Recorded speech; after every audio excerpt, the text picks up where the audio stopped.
Olá, sejam muito bem-vindos. Eu sou Ricardo Santana e nesse vídeo nós vamos refletir sobre a questão da escrituração no contexto da contabilidade. Relembro a todos que nós temos os vídeos anteriores. Eu recomendo que você assista para poder entender a continuidade dos conceitos que nós estamos tratando. Então, nós temos um vídeo que nós tratamos da representação gráfica do patrimônio, nós temos um vídeo que nós tratamos da estruturação dos dados em contas contábeis, na questão do reconhecimento do fato contábil, e um outro vídeo que nós tratamos da questão do débito e do crédito, dessa questão da origem e do destino dos recursos dentro da nossa instituição.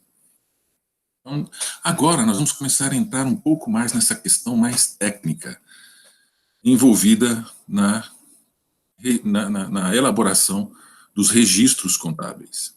Então, primeiro, nós vamos considerar a composição das técnicas contábeis. Então, nós podemos pensar em 4 grandes grupos, com competências envolvidas, objetivos próprios, e esses 4 grupos são compostos pela escrituração, pela elaboração das demonstrações, pela análise do balanço e pela auditoria destes processos. O que significa isso? Tudo é contabilidade, porém, nós temos competências envolvidas, nós temos momentos distintos envolvidos. Então, se a gente pensar na relação entre estas técnicas, nós vamos perceber que existe aí, então, uma relação de, inclusive, precedência. Então, num primeiro momento, a gente tem a questão do reconhecimento do fato contábil, então nós temos o registro dos dados relativos aos fatos contábeis que precisam seguir regras. Eles precisam seguir normalizações para que isso possa ser interpretado, para que siga um padrão que possa ser comparado, inclusive, entre entidades, para que possa ser validado, inclusive, externamente. Então, nós temos, num primeiro momento, a escrituração, que são as técnicas empregadas no registro dos dados relativos aos fatos contábeis. Então, nós temos um conjunto de técnicas baseadas em normas, em regulamentos, que nos permitem, então, ter uma segurança sobre como registrar esses fatos.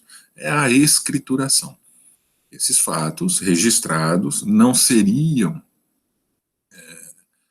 justificados, não teríamos como justificar este esforço se não fosse para reuso desses dados, para que nós pudéssemos disponibilizar esses dados para aqueles que necessitam acessar essas informações. Então, nós temos um conjunto de técnicas normalizadas que nos permitem padronizar as formas de apresentação desses dados.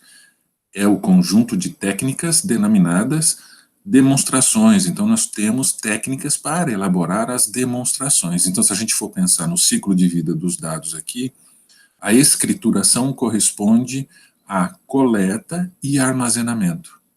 E a demonstração corresponde à fase de recuperação dos dados, é o momento em que nós vamos disponibilizar esses dados. Mas não para por aí. A própria interpretação desses dados requer um conjunto de padrões para que nós possamos ter as mesmas percepções ao analisar essas demonstrações. Então, nós temos um conjunto de técnicas que nos permite padronizar, construir análises, não digo semelhantes, mas que tenham o mesmo ponto de vista. Então, são as técnicas relacionadas à análise de balanço. Tanto que nós temos disciplinas específicas cuidando da questão da análise de balanço. E temos ainda a necessidade de validar todos esses processos. Validar o reconhecimento, o registro e, portanto, a escrituração desses dados. Nós temos que validar as demonstrações que são feitas e temos que validar a análise destas demonstrações. Como é que essas demonstrações estão sendo interpretadas? São os conjuntos de técnicas relacionadas à auditoria. Então, nós temos 4 grandes grupos. 4 grandes conjuntos de técnicas, onde nós podemos, inclusive, relacionar competências específicas de quem vai lidar com elas, de quem vai executá-las e de quem será responsável por elas. Os resultados, os objetivos, tudo está adequado a cada uma dessas 4 grandes áreas. Mas nesse primeiro momento, então a gente vai focar na escrituração. Vamos passear pelas 4 aqui para ter uma ideia, mas nós vamos focar na escrituração, ok? Que é o registro de todos os fatos e atos administrativos e, portanto, contábeis. Ele é composto pelo diário, razão, tá? São vários os registros que são responsáveis pela coleta e armazenamento desses dados, ok? Temos no grupo das demonstrações, então, os relatórios técnicos elaborados a partir dos registros contábeis. Então, nós temos o balanço patrimonial, a demonstração do resultado do exercício e muitos outros demonstrativos.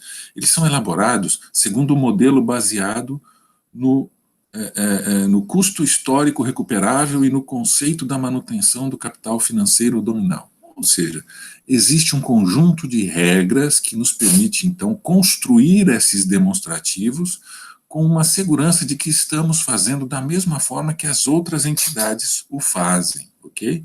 Para que todos nós possamos ter as mesmas interpretações, que é a análise do balanço. Análise das demonstrações contábeis, que é o exame e interpretação das demonstrações para obter informações sobre a situação econômica e financeira. Vamos ver isso em um outro momento. E tudo isso precisa ser validado por um conjunto de regras, inclusive sobre como validar, que é a verificação da exatidão dos registros através de análise dos demonstrativos e dos documentos que deram origem aos fatos. Porque, relembrando, nós já vimos isso em vídeo anterior, os fatos contábeis só serão válidos uma vez documentados, uma vez quantificados e devidamente valorados, ok? Mas tudo isso, agora já nos aproximando mais das questões relacionadas ao registro, ao entendimento de como vamos registrar esses fatos, nós podemos começar a pensar, então, na questão da partida simples. O que é isso? Então, nós podemos registrar estas operações considerando apenas um elemento, uma conta contábil, e, portanto, ele registra um elemento patrimonial. Ele é um método incompleto em relação aos demais, porque eu não consigo ter uma percepção do patrimônio como um todo, mas ele é muito eficiente quando eu quero analisar exatamente uma conta contábil do meu patrimônio. Então, por exemplo, o livro caixa me permite estabelecer uma percepção sobre o caixa, sobre a conta contábil caixa, sobre o que está acontecendo com a tesouraria. Eu perco, então, aquela relação que a gente vinha pensando até agora. Lembram-se do exemplo que a gente viu no vídeo 13 e 14? Em que eu tinha a origem e o destino. Agora não, agora eu estou pensando no que acontece ali no caixa. O livro de contas a pagar, eu vou estar preocupado com a minha relação com os fornecedores, com os títulos a pagar. Então, é um controle sobre os títulos, sobre as contas a pagar. Diferente das partidas dobradas, onde eu vou ter, então, agora, um controle onde eu percebo a relação entre os elementos patrimoniais. E aqui fica a dica, né, que a gente já deixou no vídeo anterior. Para cada valor total lançado a débito, há um valor total igual lançado a crédito. Ou seja, deve haver sempre um equilíbrio em cada transação lançada entre origem e destino. O que é que isso significa? Uma forma muito simples e eficiente de controlar o que acontece com o nosso patrimônio.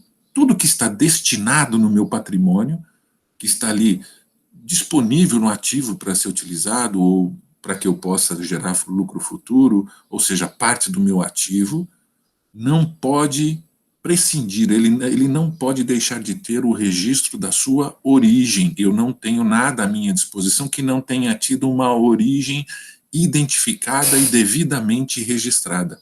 Isso é muito importante, porque eu consigo olhar a entidade e entender por que é que ela tem aquela riqueza, por que é que ela tem aquele potencial de agir, por que é que ela tem aquele conjunto de ativos à sua disposição. Então, isso é muito importante, a gente precisa ter isso em mente, que é isso que permite, então, que a gente consiga auditar, que a gente consiga entender como é que uma empresa, como é que uma entidade pode sustentar as suas ações e como é que ela está controlando os seus resultados. Na contabilidade, nós vamos usar o método de partidas dobradas. Nos livros contábeis, nós vamos usar o método de partidas dobradas, e isso vai ficar muito claro quando a gente estiver trabalhando o Razão.